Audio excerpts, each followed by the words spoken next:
Hey guys, this is Mark from the All Man's Land podcast. Just wanted to come on here and say this real quick that the Progressive Ruins Everything video that you're about to watch is one of our more unserious podcasts. So just bear that in mind when you listen to it or watch it. Don't expect a lot of theological acumen. We're not really using verses or anything. It's a lot of opinion, and it's just Christian and I having a conversation about how modern entertainment is just being totally ruined by progressive ideology. Hope you enjoy it. We'll see you in the next one.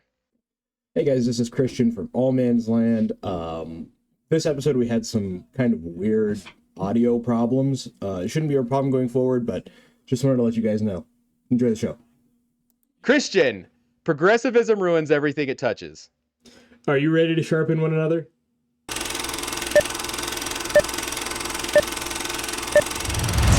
Okay, now that we're done with the buffoonery, what are we talking about? Christian, tell the people what we're talking about. So here's the deal. I don't know if you guys have been paying attention to media in the last, Mark, 20 years, probably 15 years. Yep. Well, the woke cult of doofuses has gotten their hands on pretty much every production company in the world, and they've made everything bad and stupid. Yes. I'm going to say our editor-in-chief, Cuts McGee, show him the clip of the Rings of Power. I'll throw in some Acolyte stuff, too. Well, sorry. Cuts McGee will throw in some Acolyte stuff, too. Okay. All right. So, let's talk about the Rings of Power for a second, which, for the people that do not know, is a TV show loosely based off of the lore of the Lord of the Rings, even though they're just kind of doing whatever they want. And in order to, I guess, make a show in today's day and age, you have to try to make it as progressive and leftist as possible in order to appeal to the modern society, which is, one, a lie, and two, if J.R.R. Tolkien could see what they've done to his boy, he would be turning over in his grave. Okay, first of all, I like the callback to good media with "Look what they've done to my boy." Thank you. You know what I'm doing. Look how they massacred my boy. Okay, the fact that the orcs in the Rings of Power are actually just these people group that are being oppressed and they're just looking for their home rather than the embodiment of evil. We are safe here. We have a home. Must we go to war again? Trust me, my son, when I tell you that we will never truly be safe. Is again, just in one way that modern media just is terrible. It's absolutely awful. And let's talk about the Acolyte, Christian. Cuts McGee, show him the Acolyte. One, the power of two, the power of many. Well, one of my favorite fantasy, and it's not a sci-fi, it is a fantasy stories, was the original 6 episodes of Star Wars. And I know I'm going to really tick fantasy. off sci-fi, sure, but I'm going to tick off some old heads with when I say the first 6 episodes, because I was born in the 90s, and look, I know that they're like objectively worse movies than the original trilogy, but even The Phantom Menace has a special place in my heart. Same. Attack of the Clones was fantastic. Obi-Wan Kenobi is the greatest Jedi, and I will fight people about it until the end of time. And Revenge of the Sith is legitimately a top 3 Star Wars movie for me. So, they took one of my favorite things, and they took the entire Skywalker saga of bringing balance to the Force, Anakin ending up doing the right thing at the behest of his son to overthrow a tyrannical empire. And they made lesbian witches create essentially another chosen one out of weird crystal magic force stuff. And I hate everything about what they did to my boy. Look how they massacred my boy. They massacred him, Mark. They killed him. They massacred him. And here's the thing, okay? I just want to point out, it's not us raging against the idea of, I'm going to use a very progressive word, inclusivity. Okay, it's not us just going, well, anything that we don't see that's not a straight white male is garbage. That's not what I mean. But what we do mean is when you, for the sake of, again, this buzzword, inclusivity, sacrifice good writing in order to please somebody somewhere and alienate the rest of the fan base. Mm-hmm. And another example of this would be Hogwarts Legacy. Okay, so we're going to switch from TV shows to video games. Hogwarts Legacy, video game, based off of the widely popular Harry Potter series. Okay, in that game, the bartender, bar owner, or whatever of, I think it's Hogsmeade, I'm not really exactly sure, was somebody that the writer of Harry Potter, it's somebody whose lifestyle went directly against the writer's personal beliefs and always disagreed with this form of lifestyle. You guys can look it up for yourselves. The writer of Harry Potter herself, who is still alive, was like, hey, I don't agree with this kind of stuff. Mm-hmm. And they were like, we don't care. But for the sake of inclusivity, we are going to just insert this character into the video game because we think it'll actually broaden the appeal. Whereas I'm not going to say everybody, but a lot of people are like, what are you doing? What are you doing? And here's the thing. It's not just media. Okay. It's not just media. It's sports, it's cities. I'll give you a great example. I took a trip with my wife to a state in the northeast corner of the United States to go to an area that me and my wife have never gone before, see some history. And the crosswalks are all rainbow flags, which, here's the thing. I love the fact that they are proclaiming God's promise to Noah. Like, hands down. And, like, amazing. Okay. However, we all know what they're doing. And it's like, again, I don't understand what we're doing here. Like, we are in an attempt for progressive ideology. We are doing all of these things, or not we, but society are in Hollywood and sports teams are doing all of this stuff to please this tiny minority. And for what purpose? To what end? Right. Exactly. And it's the entire idea of it is it's such a minority of the population. Mm-hmm. And this is going to get me into a point that I did want to make, Mark, and I know I'm springing this on you. Liberal white women. The progenitors of destruction is what I am going to call them from here on out. Because let's talk about sports. Like, you brought sports up. Yeah. I'm going to say... Look at the team. People know what the hat I'm wearing. I'm going to say a bad word. Okay, ready? Okay. Here we go. The Washington Redskins. As I live and breathe. What are we going to do about that? The audacity. If only the, ABC, I think it was ABC polls, it might have been somebody else, had 90% of Native Americans supporting. And the team, well, like, not necessarily the team, but those who supported the team didn't want, 90% of them did not want the name to be changed. 10% did. This happened twice at like 10-year intervals, nothing changed. Most of the Native American community, I can provide these links as well, wanted to keep the name. It was liberal white women, the progenitors of destruction, and liberal white men who are absolute embodiments of the Ahab spirit, who decided that we're going to go ahead and make this gigantic change because we're offended on your behalf. And the family of the native who was on the helmets to this day, I think they've sued the NFL like 4 or 5 times. They were like, we were proud of that. That's our guy. Like, why would you take that away from us? You massacred my boy. You massacred my boy. And this has happened all over the place. It's not only the Commanders, but like, what is it, the Guardians now instead of the Cleveland Indians. We changed that. We couldn't have, That word is Cleveland bad. Indians. Indians is bad. Yep. I guess. Yeah, no, again, it's so ridiculous. And again, I do blame liberal white women because again, they have taken it upon themselves to be offended on behalf of everybody else.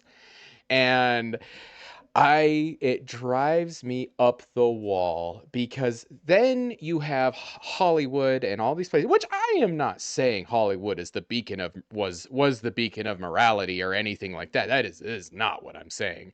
But you have Hollywood and Hollywood executives that are like, listen, I know what you're trying to do here with the new Star Wars or new Lord of the Rings or whatever it is. But hear me out. What if we took this story about Norse Vikings and instead about being about blonde-haired white people, we chose anybody else. Oh, yeah. Except for blonde-haired white people to make a TV show about Vikings. You know what, Mark? There were an awful lot of black Vikings. There weren't? There were, according to really? like Netflix. No, according to like Netflix and stuff, there were. But same thing with the samurais. There was one guy that was like a servant to a samurai, and all of a sudden listen, that like, one dude was cool. He was cool, but he wasn't a samurai. Are you sure? Yes, it's the same people that like recently I saw something come out of. It's probably like the New York Post or somewhere, where it was like actually half of the samurais were women. And you know what they did, Mark? This isn't even media. This is just really? Is this true? Hold on. This is just revisionist history. So what they did was, toward the end of the Japanese Empire, they started classifying essentially people not as like warriors, like you think of samurais with the the armor and the swords and the bows. They had a quote-unquote samurai class, which basically included everybody in government, including all of like the receptionists and like clerical workers. And so they were like, we redefined this word, and now half of the samurais were women. Because that's what everybody thinks of when they think of the samurai class. It's like the Japanese equivalent of like being a knight, right? Mm-hmm. Yeah. That would be like saying half of the knights of medieval Europe were women, and you're like, no, they were called dames. There's like a different word for that. It's a different thing.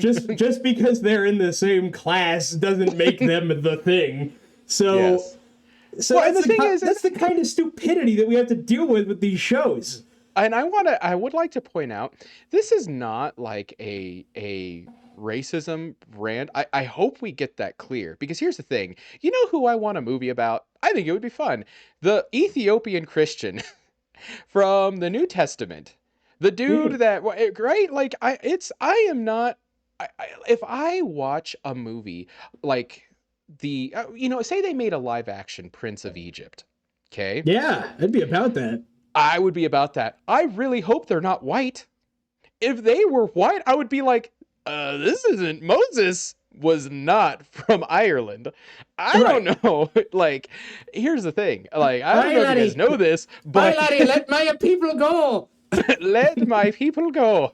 I do not want to see an Irishman leading the Jews out of Egypt, the Israelites out of Egypt. So, like, this is not... I just want us to return to some semblance of sanity. So, anyways, what really brought this about was...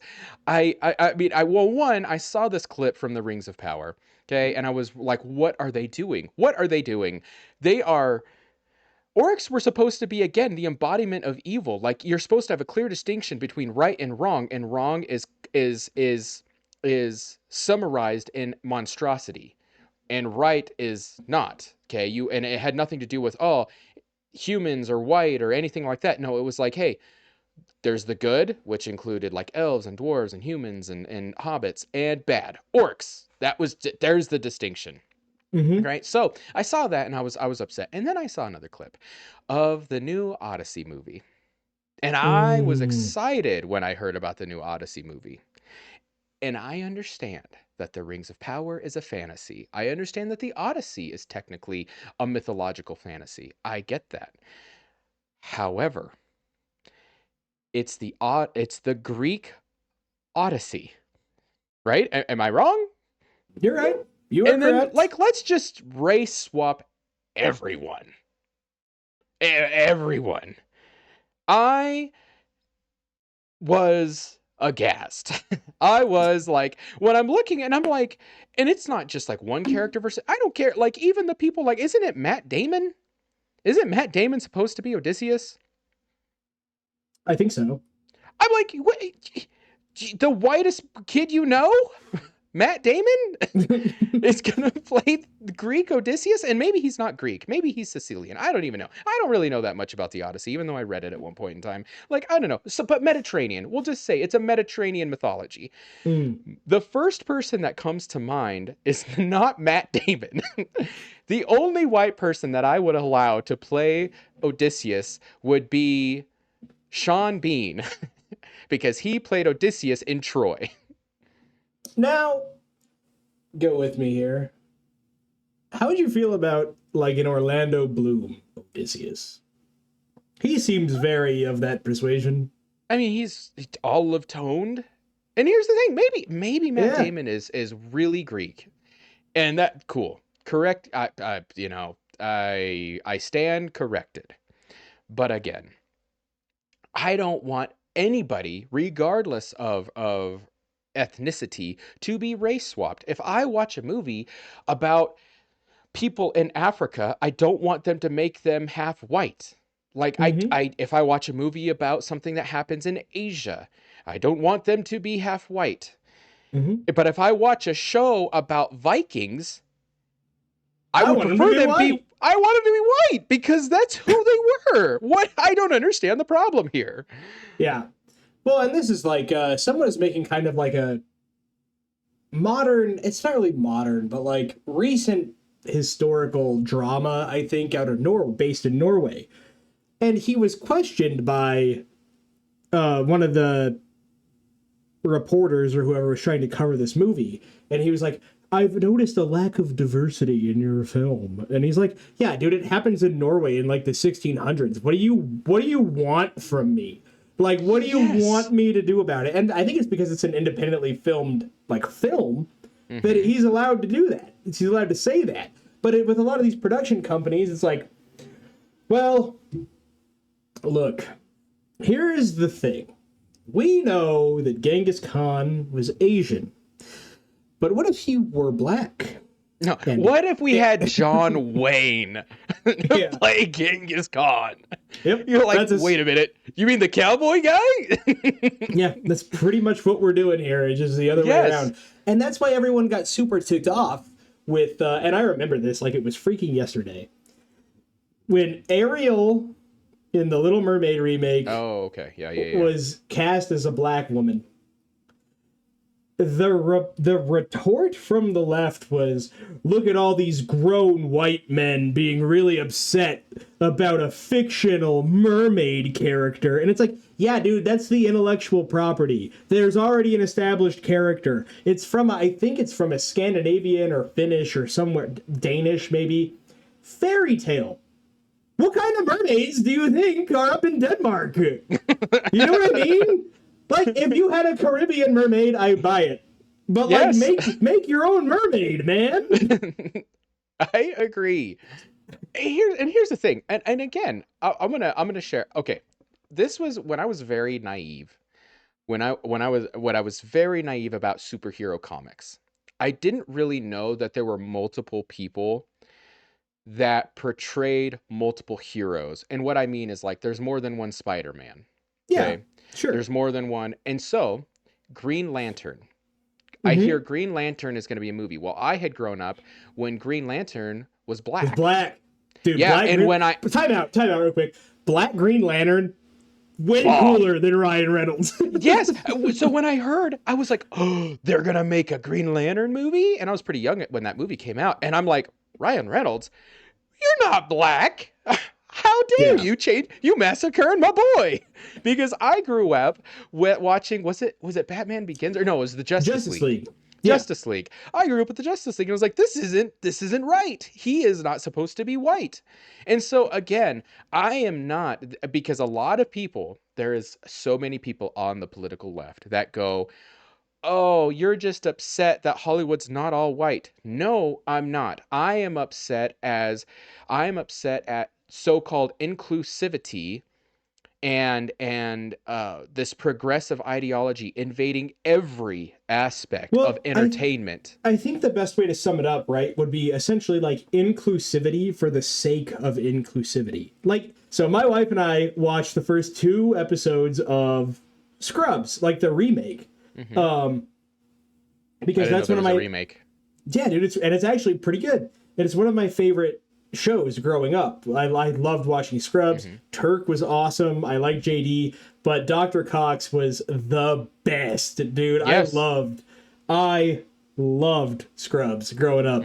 And the show, it keeps the same vibe. It keeps the same kind of sense of humor. The skits are still funny. Like, all of it was good. They have more in the remake. They have more diversity. They've got like more black characters. They've got more gay characters. But given the current state of nursing, I believe that. Like, Yeah, I think there are probably more of those types of people in like big city nursing. So it doesn't feel out of place. You know what I mean? Yeah, absolutely. It doesn't feel like we did that for the sake of doing that. It feels like we were trying to get like a realistic representation of what like a modern hospital might feel like with the types of people that are working there. So it didn't actually detract much from me.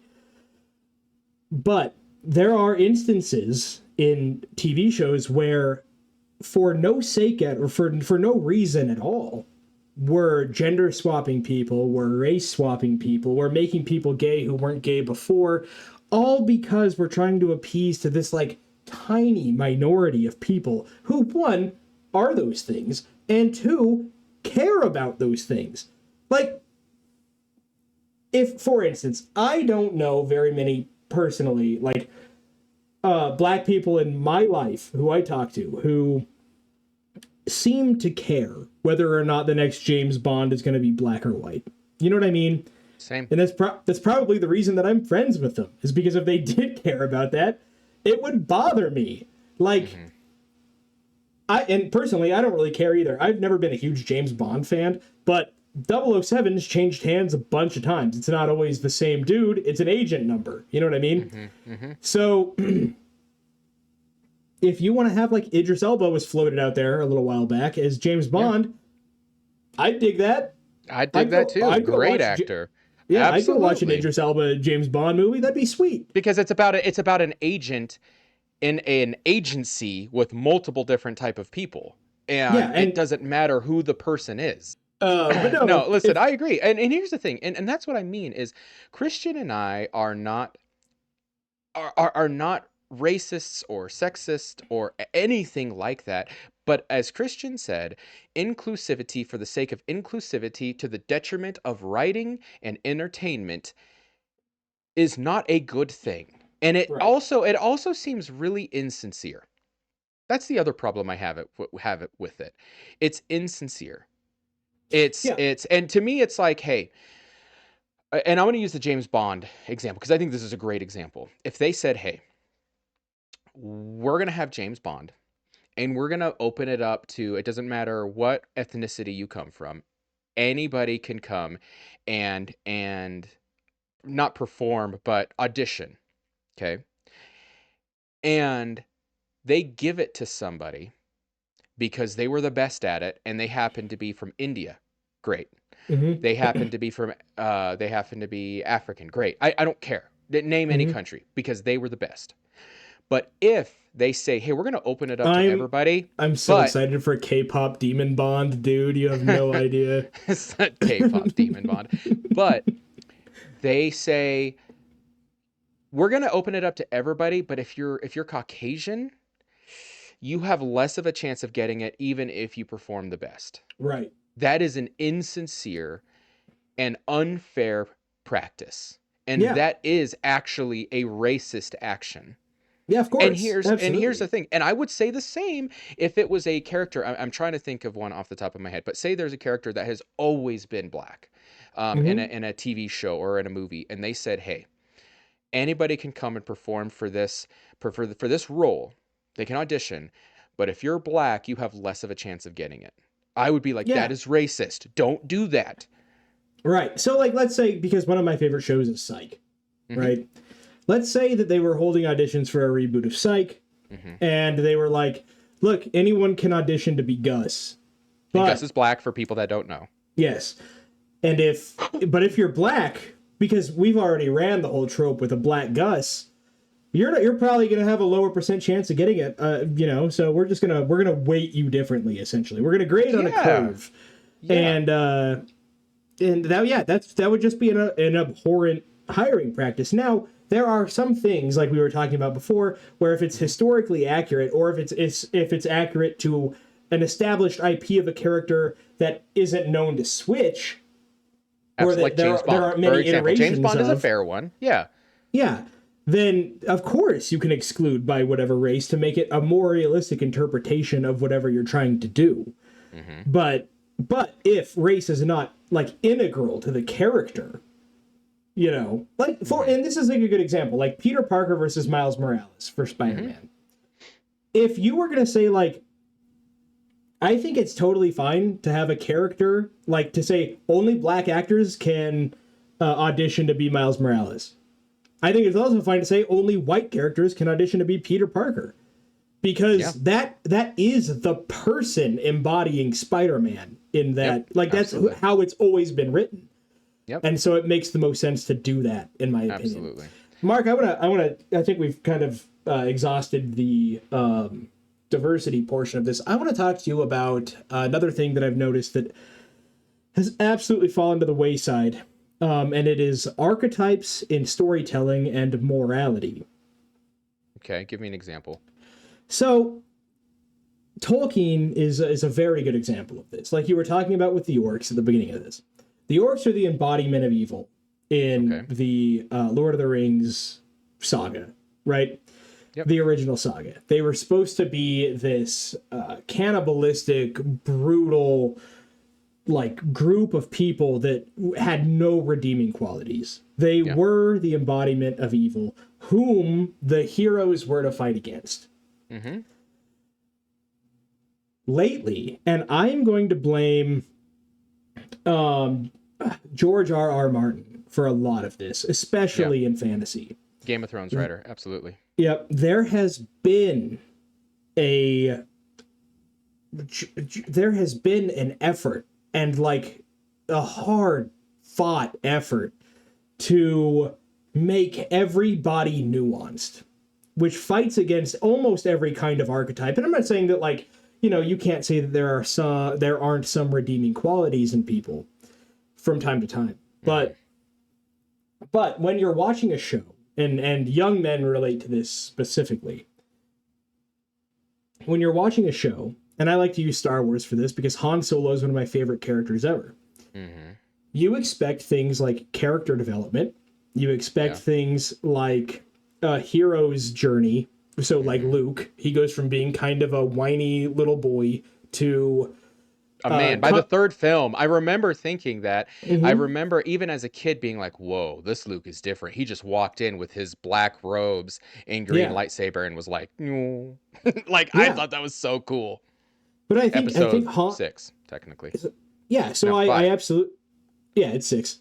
6, thank you. Yep. No, but I absolutely agree with you. And I think that Han Solo is a little bit more of like maybe not more nuanced, but it's a different kind of story arc. So, so he goes from being a, womanizing bounty hunter, like nothing matters but me type of guy. And because he is pushed by this force of good that is, Luke and Leia, that he falls in love, that he decides that he wants to preserve the life of others over his own, Even people like, Chewie throughout the films, like he shows more care to, like, this kind of thing.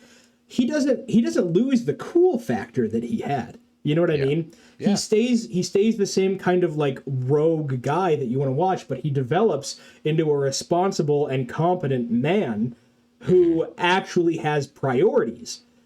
And it makes his character so much deeper than it was at the beginning, and that is the kind of character arc that you see lacking. And you like, that's the kind of thing that with what's her name, is it Princess Miss Leia. Marvel?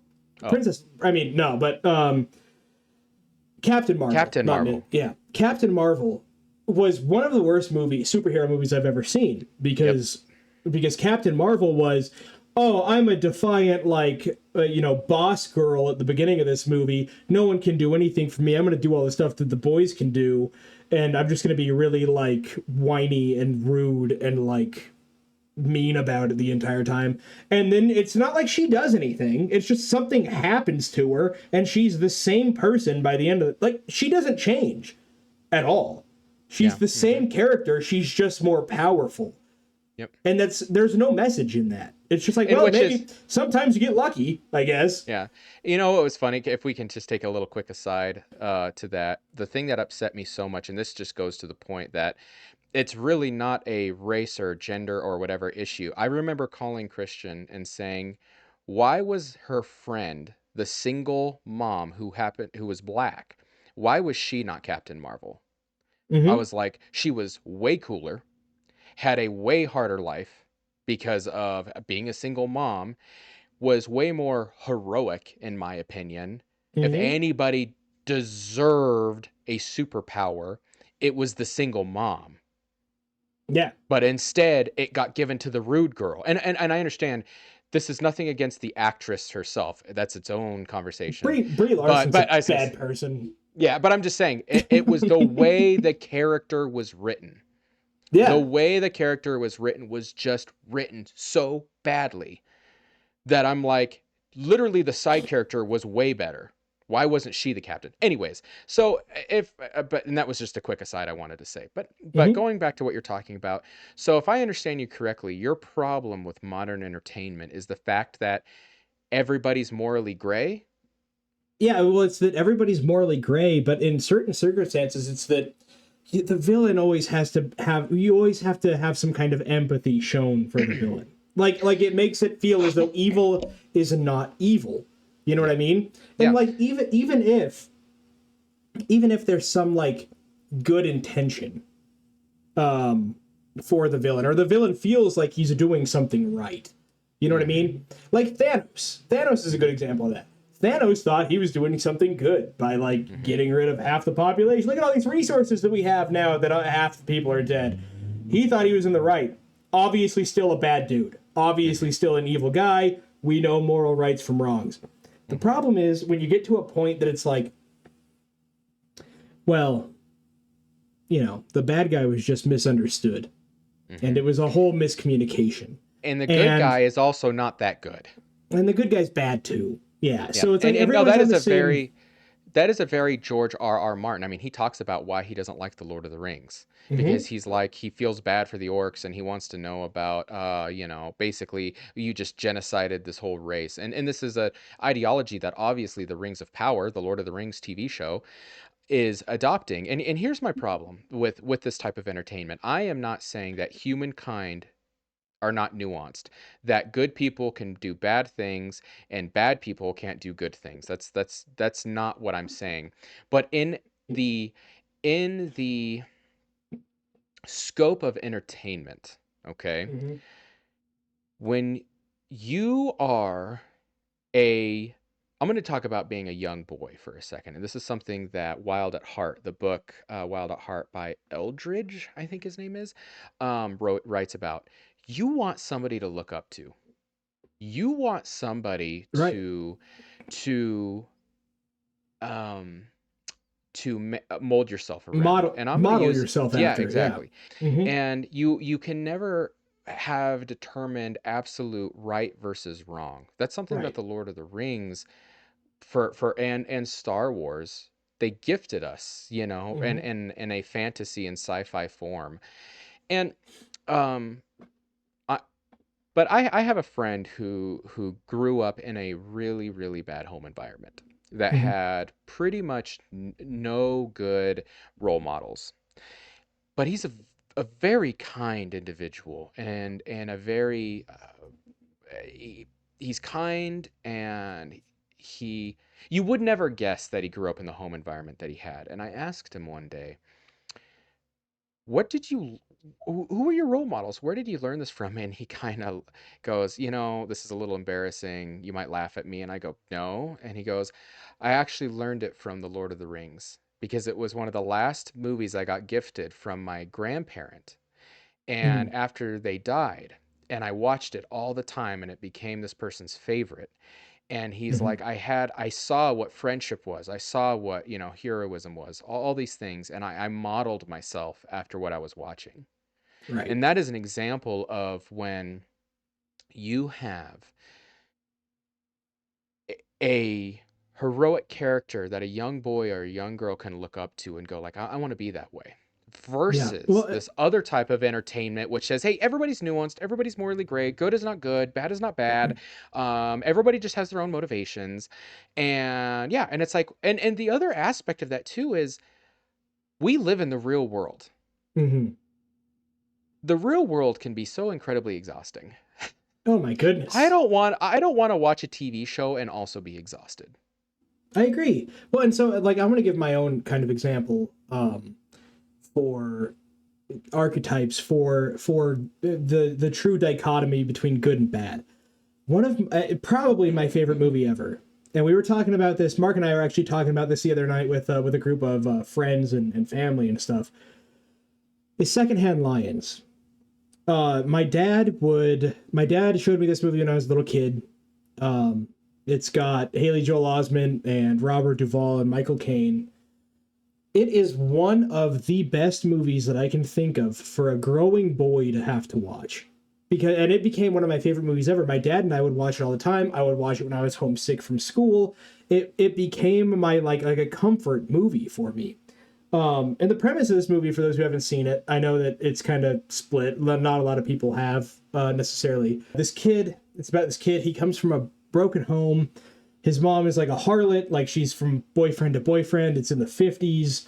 And she keeps finding all these like losers to be with. So she drops her kid off with the excuse that she's going to learn to be a court reporter with her two elderly uncles, like this kid's great uncles who live on this like ranch in Texas. And I think it's really applicable to say, I love this movie also. He does not know how to be, he hasn't been taught how to be a man yet. He hasn't even been taught how to be like a farm boy yet. Yeah. Like he has no idea how to be a kid in this environment. And it's because all these losers, like his mom's jumping from like bad guy to bad guy. He's had no role models. And so he ends up with these two guys who are kind of curmudgeon-y. They sit on their porch with shotguns and like shoot at salesmen and all this stuff. And he's like taken aback. There are pigs and dogs running around in the house. All they eat is meat. Like it's a whole thing. And he kind of uncovers a secret past that these guys have. And without spoiling the movie, because I want everybody to go watch it. It's one of my favorite. It's probably my favorite movie of all time. There's a scene in this movie where Robert Duvall, his name's Uncle Hub in the movie, gives a speech about how to be a man, and he talks to these greasers who he gets in a bar fight with. But before this speech, he is fighting all of these greasers. He's like a 2-time war vet, 3-time war vet, whatever it is. He's fighting these greasers, and there's a speech that he gives one of them while he's got him in a chokehold, where he says, like, I've seen the headwaters of the Nile, I've killed many men, and loved only one woman. Like, that's who I am. And it was one of the most impactful scenes that I remember seeing as a kid. Like, it was such a display of moral clarity from someone who's lived through extremely tumultuous times. Way more than I have ever. You know what I mean? Like multiple wars, early 20th century, like you're seeing all kinds of stuff. And so to have this outlook on life as to like, this is what a man is and this is what they do. And to have it contrasted by his other uncle, who is during this whole time basically just being a supportive brother, basically being like a someone who, you know, this kind of rogue uncle can rely upon and help him out in situations. It's such a good characterization of kind of the different aspects that come into being a man. And I was telling this to Mark the other day. There aren't those movies anymore. They don't exist. No. They don't make them. Well, and it's just, again, and I have to go back to, it's so exhausting. It's so exhausting when you want to watch something or be entertained or go out and do something, and you cannot escape it. You can't escape something that we talked about when we were talking about degeneracy a couple weeks ago. The degradation of everything that we hold dear. It's like, oh, you know what? Oh, let's watch this TV show. Nope, can't watch that because it's sacrificed all morality and for the sake of nuance, and it's sacrificed good writing for the sake of inclusivity. So let's watch a movie instead. No, can't watch a movie because the movie did the same thing. You know what? Let's watch sports because at least it's competition. Nope, can't do that because this week their uniforms have to be these colors to support this thing, and half of them are going to kneel down during the national anthem. Thankfully, sports have corrected at least a little bit to a degree. It's still very prevalent, and it's just exhausting. And this goes into one thing that I wasn't really going to talk about, but I guess I'll talk about now, or I'll mention, which is if you find something, if you find a company or a show or a movie or a sports team or a sports player or whatever that does away with all this progressive garbage, support them. Give them your money. Give them your time. Because and here's the thing, they're coming under attack for taking a stand against this kind of stuff. They need our support. Look at the reaction to Jack Hughes and the U.S. Olympic hockey team that just won gold over Canada. He said, I've never been prouder to be an American. Like, this group of boys is everything. You know what I mean? Like, we're so happy to represent this country. Leftists everywhere took this as a freaking full, like, assault on, well, all these other athletes said that they're not proud of us and they don't like what's currently happening and whatever. And it's like, you know what? Maybe it's okay to be proud to be from America. Maybe it's okay to be proud to represent something bigger than yourself once in a while. You know what I mean? And it's this self-worship. It's not quite Luciferianism, but it's Satanism, certainly. It's this rejection of God as a higher being, for the sole purpose of serving oneself. And you see that so often in sports or in media or in these like weird French art films that are going about to be like, look how artistic and cool I am all the time. Look at how I directed this weird scene in a bathtub in like with a fish guy or whatever. And it's like, I remember that. Yeah. What are you doing? Like, what are you talking about? And the reason nobody wants those movies, and the reason that nobody also knows that movie, I think, won an Academy Award. I know what you're talking about. Yeah. It's called The Shape of Water, is because no one watched it. No one went to see your stupid movie. And the reason you all keep losing money all the time, and I know, don't get me wrong, that it's all organized crime. I know that basically all of Hollywood is just a gigantic money laundering scheme. But when you have people out here that are doing this like nonsense and they're getting like patting themselves on the back and all these like weird child predators and like all this other stuff that invade Hollywood are like, oh, great job. Yeah, we definitely want to see a fish guy like get with do a woman. Gross stuff. Yeah, do icky things. It's like, oh yeah, it's totally cool. Guess who never watched it? Literally anybody. Nobody saw your stupid movie. Great impact you just made on the world. Mark, I can't stand it. No, I'm the one that called you and said, Christian, I know what we need to talk about, because I abhor it. Because again, I think about like my nieces and nephews and just other kids. I'm like, what do they have?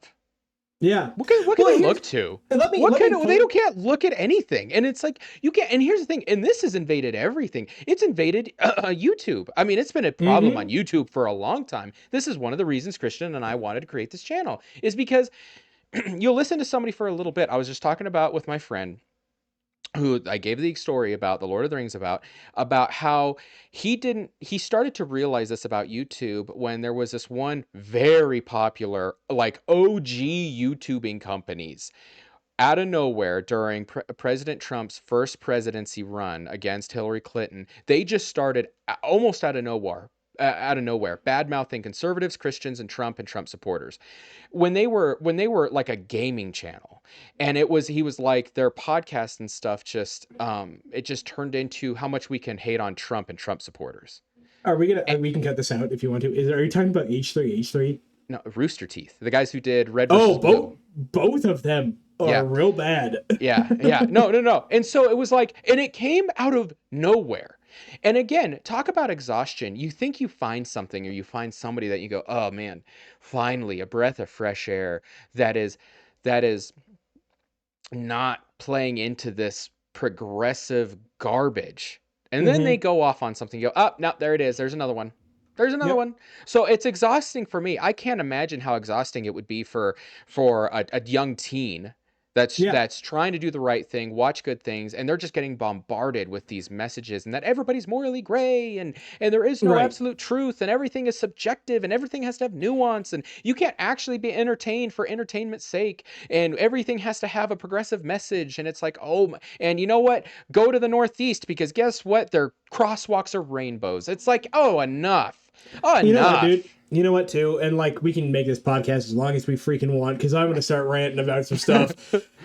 I don't even care at this point about, like, I care personally myself.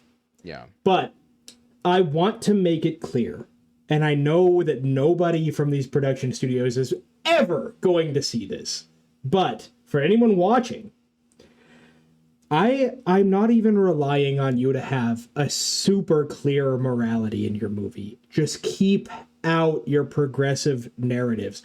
The reason, one of my favorite movies that's come out in forever, well, two of them actually, I can talk about two of them. Top Gun Maverick, because it was a pro-America, no BS, like, there was no message. There was, like, really, I mean, oh, sorry. The only message in this movie, essentially, was being proud of your country and being proud of your career as, like, an American airman or whatever, sailor, I guess. He's a Navy pilot. And Twisters. And the director of Twisters was bombarded by people who were like, why didn't you include stuff about climate change in this movie? Why didn't you include stuff about how the storms are getting worse because the sun is bad? And like everyone, and he was like, because that's a terrible freaking story. Yeah. Like it's a bad story. Because it's a bad story. You know what's cooler is like getting an American heartthrob and like you know, some kind of like Hollywood sweetheart together in a movie and having it be like, oh, there's like a will they, won't they, and like people care about their neighbors, and it's flyover America, and people often forget about it, but they're who's dealing with these problems, and maybe we can show some kind of like heartfelt, you know, moments between people that normally wouldn't get along, you know what I mean? And so it's like, this is wholesome. Like, it's wholesome. That's essentially what I'm trying to say. Where are all of the wholesome movies? Yeah. Because when I was growing up, we had Transformers, which is nothing. The movie is nothing. The movie is amazing Because you know what I wanted to do when I was 10 years old and saw Transformers or whatever, however old I was when that movie came out, was I saw in the previews cars and trucks and planes that turned into robots and big fought guns. each other. Yeah. And you know what I really wanted to go see? Cars and planes and trucks that fought each other. You know what I didn't want to see was something about how semis were creating a lot of pollution in America, or like whatever it would be now if they tried to remake this stupid nonsense. I loved National Treasure. National Treasure got me. I know most of it is just absolute fiction. National Treasure got me to like believe in the history of America and find it interesting. Treasure hunting, Nicolas Cage was awesome. Riley's one of my favorite characters of all time. We had fun movies for families that didn't dumb the content down for kids, that didn't push weird progressive ideas for adults, and allowed you to go to the movies with your parents or your friends without worrying about being indoctrinated by a bunch of garbage. Yeah. And then walking out having had a good time. And here's the thing too, and I would like just to point this out. This is not necessarily a one-sided problem. Christian movies have really gotten good. Like faith-based films have gotten actually really good, and I have to hand it to the people that's the Facing the Giants company. They really started upping the ante of improving Christian films. But what I'm about to say is conservative media, not Christian. I'm separating it out. Conservative media has not made it yet. Okay, it's some of it has, but I remember trying to watch this show. I was pretty excited about it, and the entire show was I ain't gonna put it. I ain't gonna say it. If your entertainment is only bashing liberals, it's not going to be funny after the first 15 minutes. Right. Like it's just, and a good example of what I'm talking about is Last Man Standing with Tim Allen. It was, I thought, a very funny show. And it made fun of a lot of leftist ideology, but it didn't spend the entire time making fun of leftism and progressivism. It had other things in it. That was a good example. But a lot of other companies or other organizations they try to make this right-leaning media, and they sacrifice quality for the sake of pushing their agenda. And it's an agenda that I agree with even, but I'm like, hey, again, if all of your jokes are based on just making fun of liberals, it's not going to be funny after about 20 minutes. I'm sorry, it's just not. Well, here's the thing. So like with the Daily Wire, here's what I'll say about the Daily Wire is I am proud of them for doing their best, for trying. Absolutely. Yeah. And the Daily Wire is doing like a pretty good job of they're trying. They're doing their best. But shows like Mr. Burcham, which is that cartoon. That was the name of it. Is like they're bad examples. Like that was a swing and a miss from the Daily Wire. However, I've heard that the Pendragon cycle that they just put out, the live action King Arthurian story, is very, very good. From a few different people who've watched it. I've heard it. I haven't watched it myself. I've heard it's very good. I really liked actually Terror on the Prairie. I thought it was slow for the first half, but I thought that was a pretty good movie as well. And then they have some other ones that are like, they're funny for conservatives. Like Lady Ballers was funny for conservatives. Yeah, but even here's the thing. I'm going to say this about Lady Ballers. I thought I was going to find it a lot funnier than I did. Me too. It was like, again, it was like, oh, this is going to be so funny. And it lost its humor, at least for me, pretty quickly. Like there was some like, ha ha ha moments. And then I was like, okay, this is just not that great of a movie. And their biggest problem, to be totally honest, was that they didn't commit to the vulgar humor. Like they didn't commit to the Sandler, Happy Gilmore, Billy Madison type of humor that they were swinging for. I don't think.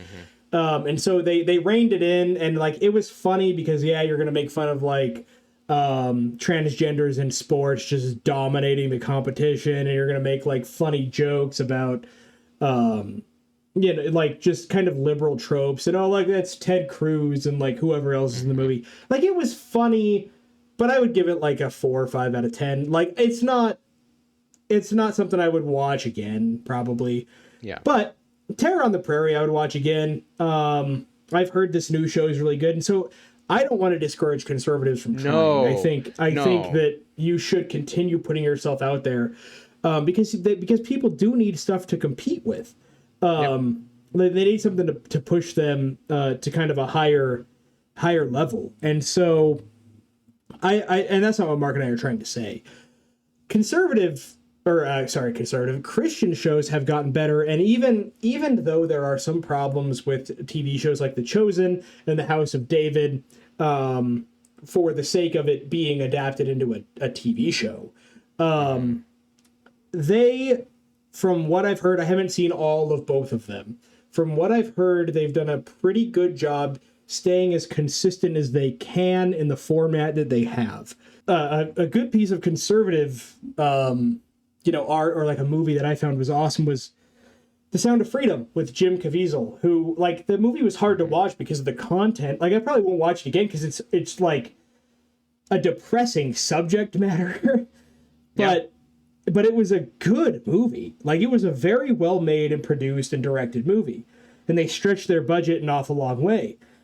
And they did what they could with it, and I was really proud of what they came up with that movie. And I'm excited to see actually Mel Gibson's resurrection film, yeah, after the Passion, which we could have a whole podcast about the production of the Passion of the Christ. People really, apparently, I was too young to remember, or at least I was too young to pay attention to this. Apparently, people really didn't want that movie to be made. Interesting. Like, nobody wanted that movie to be made. Mel Gibson ended up, I don't even remember what it was, $250 million maybe, or $50 million, something like that he ended up just out of pocket. He like staked his entire like life on that movie.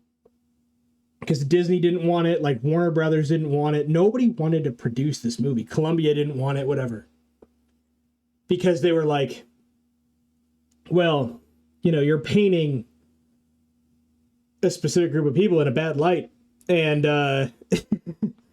and like, he was like, look, I don't care. He's like, this is the biblical narrative. Like, yeah, the Sadducees and the Pharisees did condemn Christ. Like, that's what happened. And he refused to, and he wanted to be even like stricter with it. He didn't want English subtitles. He wanted the entire thing to be in Aramaic, without any kind of subtitles on it, which would have been crazy. But no, it's one of the best movies of all time. It was the highest grossing rated R film up until the last Deadpool movie, if I'm not mistaken, of all time. And he ended up making a bunch of money from it, and he really shook up Hollywood. And it's just insane to me that something that impacts so many people, the biggest religion in the world, the 2+ billion Christians in the world, wanted to see this movie about their savior, and none of Hollywood would make it. And so I think that was kind of the first big triumph in Christian or conservative movie making, honestly. Because that's about the time that it became a problem in Hollywood that we needed to contend with in the first place. And then we had a good decade of not even trying. We had a good decade of like, well, Mel did it. Time to go back to the status quo. And then I think people started waking up again. Once it started getting so crazy that it was like abortion's this or sex change that or whatever, that they were like, all right, now we need to start trying a little bit harder. Yeah, absolutely. Yeah, and I think again, and it just goes back to like the whole premise of this is that it was kind of us just coming on here and complaining, sure, but it's progressive ideology just and again, I am not, this is a lot of people will say, progressivism and liberalism are two different things, classical liberalism. And so I am choosing my words carefully when I say progressivism. Progressivism ruins everything it touches. It just makes it less fun, makes it less enjoyable, makes it muddy, makes it unclear, makes it unentertaining. And it needs to stop. Or at least what we're talking about now is you need to have filmmakers, media personnel, sports people, sports teams, sports itself, uh, Mm-hmm. take a stand against this. So that way the insanity that we are seeing stops. And so we Right. can make movies. I think this is like a quote a lot of people have. Let's make movies fun again.